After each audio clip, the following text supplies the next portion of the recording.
तो कल रात 1:30 बजे मैच था बार्सिलोना वर्सेस रियल बेटिस का, जो ला लीगा का काफी अच्छा फिक्सचर होता है। एंड कल के मैच में सबसे पहले जो तारीफ करनी जानी चाहिए वो करनी जानी चाहिए रेफरिंग की। कल ऐसी रेफरिंग हो रही थी कि गेम को फ्लो होने दिया जा रहा था। फाउल्स जहां देने जाने थे वहां दिए, जहां नहीं देने जाने दिए वहां नहा दे के और गेम को फ्लो कर रहे थे, जो कि फुटबॉल को एंटरटेनिंग बनाता है। अभी के लाहौर या उस जैसे कोई रेफरी होता तो वो 1 घंटा फाउल देगा, फिर 1 घंटा वो समझाएगा, गेम का सारा फ्लो टूट जाता है और बहुत बोरिंग होता है, बहुत इरिटेटिंग होता है। ठीक है, तो हमको अच्छा फुटबॉल एंजॉय करने के लिए सबसे ज्यादा जरूरी होता है कि ऐसा रेफरिंग हो जो फेयर हो और जो गेम को फ्लो करने दे, उसका फ्लो तोड़े नहीं। तो कल की रेफरिंग काफी अच्छी थी, एंड मैं चाहता हूँ कि वही रेफरी बारसा के हर गेम में हो, क्योंकि गेम इंटरेस्टिंग होना चाहिए और ऐसी रेफरी और आनी चाहिए। क्योंकि हम रेफरी की बात नहीं करते हैं, बट कल की रेफरी मुझे काफी सही, सटीक लगी, फेयर लगी, अनबायस थी और फ्लो था पूरे गेम। अब गेम का एनालिसिस करते हैं, रेफरी की तो काफी बात हुई। तो अब गेम में ऐसा होता है कि देखो, ओवरऑल बारसा गेम जीतती है बाय 2-1। ठीक है, दो स्कोरर्स हैं हमारे लिए, रफीनिया और लेवांडोस्की, और दोनों ने सेकंड हाफ में स्कोर किया था। और रियल बेटिस के लिए स्कोरर है हमारे जूल्स कुंडे, जिन्होंने ओन गोल स्कोर कर दिया, जो कि एक छोटी सी गलती थी। तो इस पर पूरी बात करते हैं कि हाँ, बारसा ने एक गेम कैसे निकाल लिया और क्या दिक्कत थी। ठीक है, तो फर्स्ट हाफ से शुरू करते हैं। तो पहले फर्स्ट हाफ का शुरू करने से पहले एक स्टार्ट बता दूं कि पहला इस लीग में गेम था बार्सिलोना का, इस सीजन का, कि उन्होंने फर्स्ट हाफ में एक भी शॉट ऑन टारगेट नहीं लिया था। तो it's a bad fact, but जीत गए तो जीत गए। एंड 9वें मिनट पे सबसे पहला चांस मिलता है रियल बेटिस को, जो एनरिक के पास बॉल आती है और वो कर्ल करके अंदर डालने की कोशिश करता है, बट बॉल कर्ल इतनी होती नहीं और वो बाहर चली जाती है। तो उनका हाफ चांस कह लो या जो भी कह लो, तो पहला चांस रियल बेटिस का ये बना था। उसके बाद 18th मिनट पे जो बारसा का सबसे क्लियर कट और सबसे पहला चांस बना था, जहां मेरे हिसाब से गोल स्कोर हो जाना चाहिए था, वो रफीना के पैरों पे बॉल थी। रफीना गोल के सामने था, मतलब गोल के सामने, मतलब कि डी वो उसके भारी था।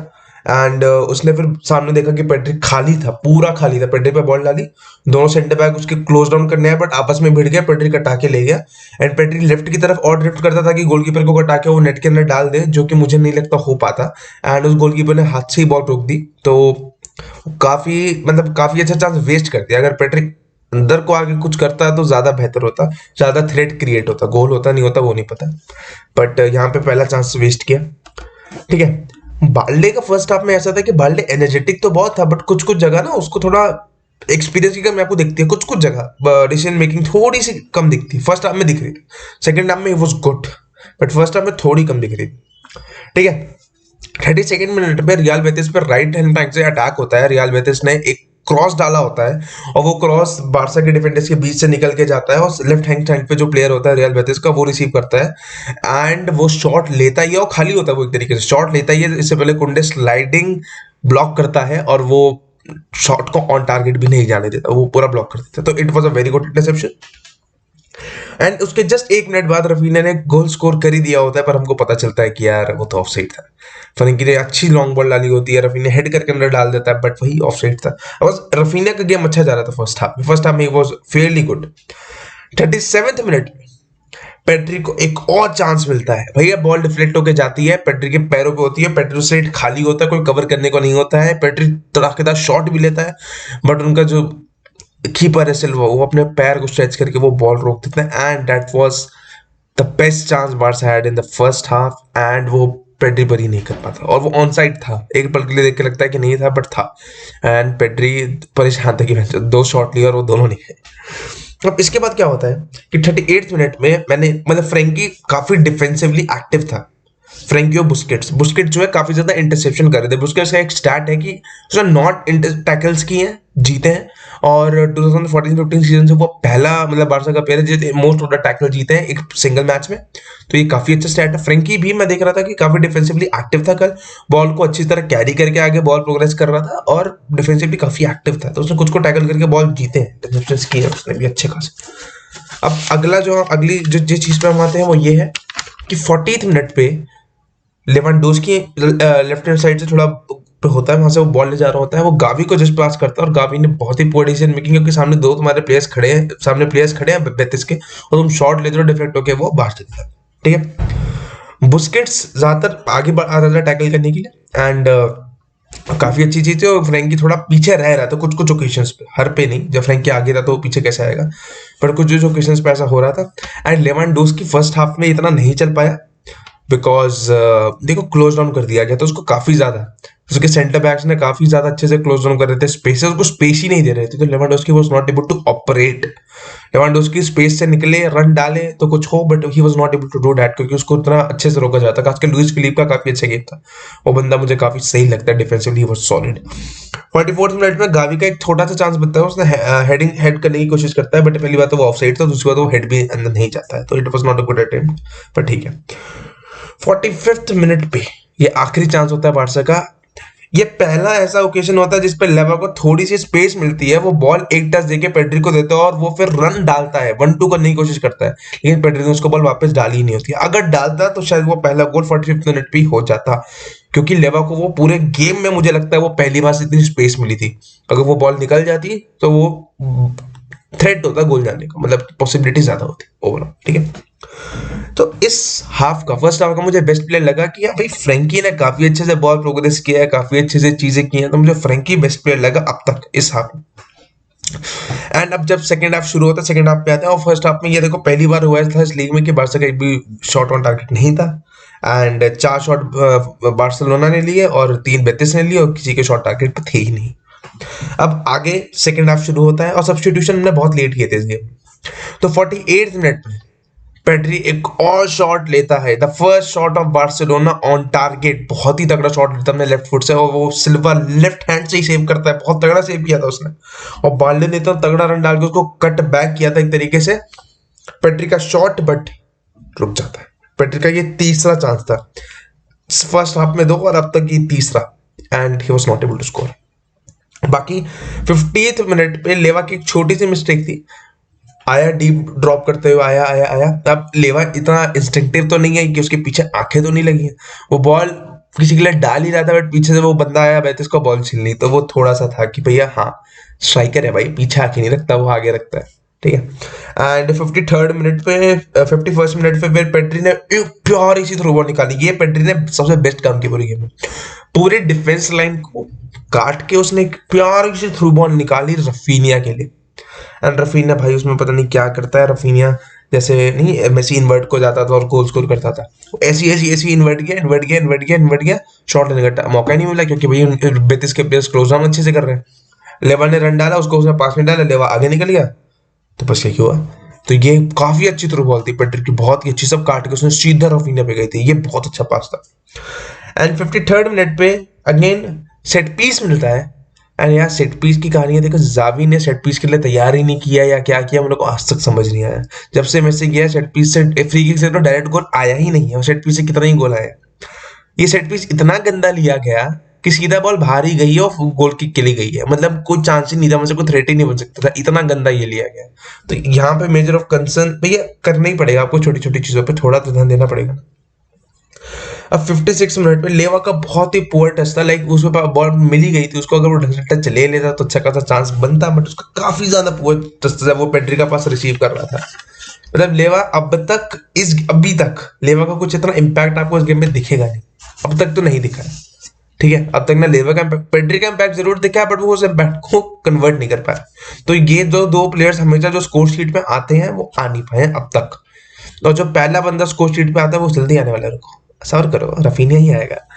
सो देखो बेटिस का काफी अच्छा एक टैकल था, गावी ने क्रॉस डाला था और वो लुइस फिलिप ने क्या टैकल करके वो रोका था, लुइस फिलिप पे वो सो सॉलिड, उनका एक प्लेयर अगर मैं उठाऊं जो डिफेंसिवली सॉलिड था, वो 2 गोल खा गए, but that guy is very good, बहुत डिफेंसिवली सॉलिड था। एंड जब 1-0 होता है 65th मिनट पे, बाल्डे ने बहुत तगड़ा रन निकाला होता है, बहुत ही तगड़ा रन होता है, और रफीनिया को वो हेडिंग वाला पास देता है, और रफीनिया मतलब एकदम कटबैक वाला पास देता है, और रफीनिया उसको टैप इन कर देता है बड़े आराम से, और वो फर्स्ट गोल होता है बार्सिलोना का इन दिस गेम। और ये सब एक ही वजह से हो पाया कि बेतिस ने फाउल किया था, फ्रैंकी ने तुरंत बॉल रखे क्विक कॉर्नर लिया था, क्विक, अगर वो क्विक नहीं होता तो इतना आपको टाइम नहीं मिलता वो कि बॉल वहां से फ्लो के जा पाती, बट वो क्विक कॉर्नर लेके उसने तुरंत पास किया बाल्डे को, बाल्डे ने कटबैक टाइप किया और वो गया सीधा आपका रफीनिया के पास, उसने स्कोर कर दिया। तो ये पहला गोल स्कोर होता है, तब जाके बार्सिलोना को थोड़ी राहत मिलती है कि हाँ भाई हो गया। 69th मिनट पे ब्रिटिश के लिए सबसे बेस्ट चांस आता है इस गेम का, सबसे ज्यादा बेस्ट चांस, होता ये है, बॉल जो है लेफ्ट हैंड साइड से कैरी फॉरवर्ड कर रही होती है, वहां से बॉल डाला जाता है। अब उनके दो प्लेयर्स जो है वो थोड़े बॉल चलते चलते आगे निकल जाते हैं, बॉल थोड़ी पीछे रह जाती है। बॉक्स के अंदर ही था वो प्लेयर, बॉल उसके पैर पे आई नहीं ढंग से, उसने बस गिरते पड़ते जैसे अपने जो पीछे प्लेयर खड़ा था उसको पास दिया, दोनों खाली हैं, पीछे प्लेयर को पास दिया और वो भी बॉल के फ्लो से आगे ही था, तो वो भी रिसीव नहीं कर पाया। एंड इतने में बारसा के डिफेंडर्स आ गए और उन्होंने रोक दिया। But it was a best chance वो बेतिस अगर वो ढंग से कुछ करते तो ये सबसे अच्छा थ्रेट था अब तक पूरे गेम में उनका, सबसे अच्छा। और अब वो थोड़ा खुल के भी मतलब चढ़ रहे थे, क्योंकि हाँ ऑब्वियसली यार 1-0 से आप पीछे अपने घर में तो होगा ही यार। अब लेवा का चांस था, एक थ्रू बॉल निकली थी, बट वो टैकल हो गया था, तो कुछ नहीं कर सकते। 74th मिनट में बेतिस का बहुत ही अच्छा काउंटर अटैक था भाई। ये इसमें मैंने एक चीज नोटिस की जो मैंने बारसा के डिफेंस में कभी नोटिस नहीं की थी। बारसा का डिफेंस हमेशा ट्रांजिशन में खुल जाता था, बट कल क्या हुआ, जब बेतिस काउंटर अटैक पे आई थी ना इस 74th मिनट के में, जब बेतिस काउंटर अटैक कर रही थी, शायद आगे दो ही डिफेंडर थे और उनके इधर दो प्लेयर देखे तो दो, मतलब समझ लो 4-4-2 या 2-on-2 भी कह सकते हो, 2 वर्सेस 2 हो सकता था। बार्ले और फ्रेंकी बहुत तेजी से दौड़ लगा के गए हैं पीछे, बहुत तेजी से। जब तक वो वहां प्रोग्रेस करते हैं हमारे बैक फाइव बन चुका था, समझ जाओ तो। इतनी तेजी से दौड़ लगा गया ट्रांजिशन में, इतनी तेजी से कवर किया, इतनी तेजी से उन्होंने स्प्रिंट मार के पीछे गए, दैट वाज गुड। ये चीज काफी अनोटिस गई होगी, बट मैंने नोट किया। और ये बहुत तगड़ा था, ये बहुत तगड़ा स्प्रिंट मारा था भाई पीछे को। बारसा मतलब वो ऐसा लग रहा था कि यार आप उसको नहीं कर सकते। और इस बार बारसा की डिफेंस लाइन भी पूरी तरह सही थी ना, क्रिस्टियनसन था, राहो था, कुंडे राइट बैक था, बाल्डे था, पूरी तरह फिट है, टचवुड खराब ना हो जाए यार। तो ये बेतिस ने काफी अच्छा काउंटर अटैक बन रहा था, बट भाई बारसा का डिफेंस टचवुड सही था, काफी सही था। ठीक है, 80th मिनट में 80th मिनट पे हमारा दूसरा गोल आता है। एक तो कॉर्नर मिलता है, ठीक है। अब यहाँ पे बेतिस की सबसे बड़ी गलती क्या थी भाई, दो ही थ्रेट है मेन, लेवा और अराहो मेन थ्रेट। हेडिंग में अराहो ही अच्छा, क्रिस्टियनसन को मैं गिन लूंगा, और बाकी कोई मेरे को इतना अच्छा हेडिंग में दिखता है नहीं। तो भैया अराहो को खाली छोड़ रखा है, अराहो ने हेड की बॉल, ऑब्वियसली टारगेट पे नहीं थी, लेवा के पैर पे पड़ी, थोड़ी आगे गई, वो पूरा स्पेस खाली था, लेवा थोड़ा आगे बढ़ के आता है और वो एकदम लेफ्ट साइड के कॉर्नर पे बॉल को बरी कर देता है। वो एक लौता टाइम होता है जब उसको स्पेस मिली, और उसी एक लौते टाइम पे ही स्कोर्ड, जब उसके पैर पे बॉल ढंग से आई। तो लेवा का इतना अच्छा गेम जा ही नहीं रहा था। इवन दो लेवा की एक खास बात है कि उसका गेम अच्छा भी नहीं जाता ना, और उसको एक अगर अपॉर्चुनिटी मिल जाती है, he scores, he buries a shot, as simple as that. और यही अच्छे गोल स्कोरर की वो होती है कि इवन दो उसका गेम इतना सही नहीं जा रहा हो, स्पेस नहीं मिल रही हो, ये ना मिल रही हो, बट अगर उसको एक चांस मिलता है तो वो बरी कर देता है। लेवा भाई 3 मैच का बैन लगा है, still he is the top scorer in La Liga. उसके बावजूद 3 मैच का बैन लगने के बावजूद, after getting the red card, it's a big thing man. और ये 15वां गोल हो गया शायद उसका ला लीगा। इसके बाद अब सब्स्टिट्यूशन होते हैं, अंशु आता है और आपका शायद एक और प्लेयर आता है, मुझे नाम याद नहीं आ रहा, बट अंशु आता है, मेरे अंशु तो आया था। और हाँ, फरहान तोरस आता है। फरहान तोरस इतना सही है मुझे फिर भी नहीं लगा, बट ठीक। तो अंशु फाटी का एक हेडेड था जो काफी ज्यादा, देख अंशु फाटी ने एक वहां से क्रॉस आया, अंशु फाटी कूदा, पीछे लेवा था, और वो हेडर लेवा के लिए काफी अच्छा बन रहा था। अगर वो छोड़ देता तो लेवा के लिए काफी सही हेडर था। मतलब अंशु की हाइट छोटी है थोड़ी, तो अंशु को थोड़ा स्ट्रेच करना पड़ा, लेवा के एकदम वो एक्यूरेट आ रही थी, और लेवा is better in header of course. तो मेरे हिसाब से वो बॉल छोड़ देनी चाहिए थी, बट ठीक है। अंशु लाइक कुछ कुछ चीजें कर रहा था, मतलब काट कूट के करने की कोशिश कर रहा था, लेफ्ट विंग पे खेल रहा था, but still he is not able to got on the score sheet और समथिंग। ठीक है, 85th मिनट पे क्या होता है, अब इसके बाद ना थोड़ी सिनेरियो चाहिए। अब यहाँ पे तो लगने लगता है कि गेम आसान हो रहा है, बट फुटबॉल में कभी गेम आसान होता नहीं। 85th मिनट पे क्रॉस डालते हैं बेतिस का कोई प्लेयर, बहुत तेज क्रॉस आता है, वो कुंडे अपने चेस्ट पे कंट्रोल करने की कोशिश करता है। ऑब्वियसली उसका फेस नेट की तरफ, अपनी नेट की तरफ होता है, वो यूं करने की कोशिश करता है, बट इतनी पावर होती है उसमें कि बॉल जो है वो अपने ही नेट के अंदर चली जाती है। और ऑब्वियसली टर स्टेगन उसको कंसोल करता है, बट बेचारे की क्लीन शीट चली गई, भाई 15वीं क्लीन शीट हो जाती है, बट ठीक है। बट वो गोल नहीं आना था, इट वॉज अ वेरी, ठीक है, मतलब हो जाती है गलती, मतलब कुंडे को ही बुरा लग रहा था, तो ठीक है। और obviously we were in control of the game, but आगे जो हुआ वहां से कंट्रोल जा सकता था, लिटरली जा सकता था। बेतिस अटैक पे थी, बहुत तगड़ा अटैक पे थी। अगले जो 5 से 9 मिनट गए हैं, Betis were not losing the ball, they were having the position. उतना पोजीशन उन्होंने पूरे गेम में नहीं रखा होगा जितना उन्होंने उस टाइम पे रखा है। बहुत तगड़ा पोजीशन रखा है, मैं बताता हूँ क्या वो। बेतिस के प्लेयर्स पे बॉल है, वो बॉल चलाए जा रहे हैं, चलाए जा रहे हैं, चलाए जा रहे हैं, बारसा को जीतने दे रहे हैं, बारसा पूरी एकदम लो ब्लॉक में आ गई, वापस आ गई बारसा पूरी। वो चलाए जा रहे हैं, चलाए जा रहे हैं, चलाए जा रहे हैं, और काफी अच्छा वो क्रॉस डालता है और एक काफी अच्छा चांस बनता है, जिसको बुस्केट्स हेड अवे कर देता है। अगर वो हेड अवे नहीं होता, वो तुम्हारा चले जाता, मतलब वो पीछे उनका प्लेयर था, मार देता। बुस्केट्स ने वो हेड अवे किया है, तब जाके वो बचा है। So it was a good save. ठीक है। And Betis were really on high attack, Betis try करी थी, they were really on the ball, ball वो अपने पैरों पे ही रख रहे थे आखिरी के कुछ मिनट्स में। ऑब्वियसली नहीं हो पाया, बार्सा ने बीच में थोड़ी बहुत बॉल जीती, थोड़े बहुत चांस बनाए। फ्रैंक केसी आया था, फ्रैंक केसी ने को सब्स्टिट्यूट करके लाया गया था, एंड उसने थोड़ी बहुत बॉलें क्लियर की हैं, एक दो बॉलें ही cleared, and it was good, it was good, overall it was good. Barca played a decent game.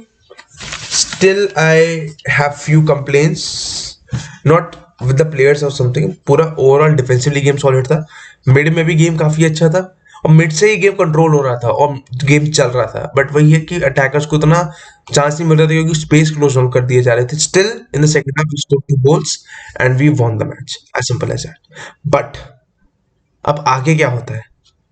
देखो, शिकायत है एक कुंडे से। देखो, कुंडे को आप राइट बैक खिला दो, वो बॉल आगे प्रोग्रेस तो कर देता है, वो आगे ओवरलैप रन या अंडरलैप रन वो निकालता है, सब करता है। But the thing is, the problem with that is कि क्रॉस नहीं डालता। उधर बाल्डे क्रॉस डाल, सारे क्रॉसेस कहाँ से आ रहे हैं? लेफ्ट हैंड साइड से आ रहे हैं, लेफ्ट हैंड साइड से आ रहे हैं, लेफ्ट हैंड साइड से आ रहे हैं। आपको एक ऐसा राइट बैक चाहिए जो राइट हैंड साइड से भी क्रॉस डाल सके ना।